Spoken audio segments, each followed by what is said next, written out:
Dahil na rin sa napapalapit na panganganak ng kanyang asawa, naisipan ni Jeff na mag-apply bilang seaman. Ang inakalang madaling pagsampa sa barko, nauwi sa ilang buwang paghihintay. And then, nagkaroon ako ng frustration na wala nang pag-asa ko. Tinapon ko na yung seaman's book ko. Sabi niya. Then, parang napakasakit na bakit may mga challenge eh.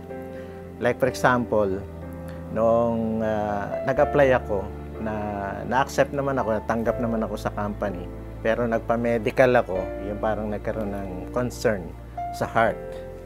Pero sabi nila hindi daw ako makakasakay ng barko because of that. So, magpagawa na lang daw ako ng sarili kong barko. Inisip ang kinabukasan ng kanyang pamilya, patuloy pa rin nagpursiging mag-apply si Jeff at pinalad namang matuloy ang pag-abroad. Ngunit naging napakahirap naman para sa kanya iwan ang asawang buntis. Napuno ng lungkot, di lamang si Jeff, maging ang asawa nitong si Adelaida. Pinursyo ko yung trabaho na yon dahil nga sa iniisip ko yung sa kinabukasan ng aking mga anak, and at the same time to my family.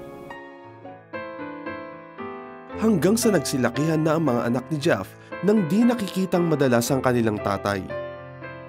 Matyagang ipinaliwanag ni Adelaida sa mga anak kung bakit kailangang itong gawin ng kanilang tatay. Nagkaroon ako ng worry and naisip ko na sana nasa tabi ako niya. Sa ilang taon na paulit-ulit at pabalik-balik sa abroad si Jeff, sinigurado niyang makakapag-ipon siya.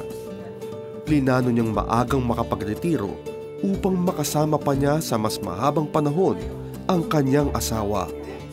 Of course, ang tiwala ko naman, yun nga, of course, laging nandiyan ang Panginoon. Walang imposible sa Kanya. Ihingin natin ito. And then, narating naman. Kaya nga, dito ko nakilala ang Panginoon Diyos. Sa edad na 57 years old, retirado na si Jeff sa pagiging seaman. Napagtapos na niya ang karamihan sa kanyang mga anak at dahil na rin sa magandang pagpapalaki, sila naman ang sumusuporta sa kanilang magulang. Nakapagpundar ng tahanan at sasakyan si Jeff at higit sa lahat, nakapag-ipon para sa kanilang mag-asawa para sa pangarap nilang makapagretiro ng maaga.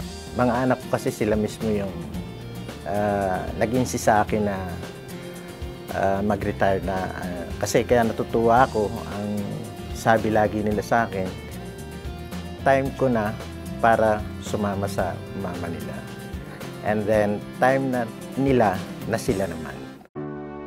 Sa kanyang pagre-retiro ay naging self-employed siya dito sa Pilipinas. Sa larangan bilang financial advisor, maging sa mga kapwa seaman at OFW na nais din maging maayos ang kanilang pinansyal na kalagayan.